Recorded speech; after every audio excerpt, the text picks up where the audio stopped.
বাংলাদেশের ইয়াঙ্গার জেনারেশনের মধ্যে এক ধরনের কম্পালসরি মিলিটারি ট্রেনিং এর ব্যবস্থা করা, এটা করা উচিত। একটা কম্পালসরি মিলিটারি ট্রেনিং যদি করা যায় সার্টেন নাম্বার অফ পিপল, তাহলে তারাই ইনশাআল্লাহ রেজিস্ট করবে ফিজিক্যাল ইন্টারভেনশন হবে। তো এইটার দিকে আমাদের তাকায় থাকতে হবে। ডেফিনেটলি এনি নেইবারিং স্টেট সে যদি পাওয়ারফুল হয়, সেখান থেকে physical intervention is always a possibility, এটা আমাদের মাথায় রাখতে হবে।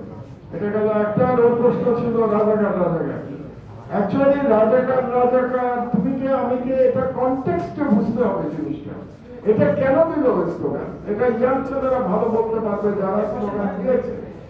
আমি যেটা মনে করি, এটা স্লোগান দিয়েছে এক ধরনের প্রতিবাদ against the it is a protest against the fascist regime. Because রাজাকারের নামে ইউজ করে অ্যাকচুয়ালি এই গভর্নমেন্ট বা এই দেশের যে বৃহত্তম জনগোষ্ঠী মুসলমান 90%, তাদের উপরে পারসিকিউশন চলাচ্ছিল।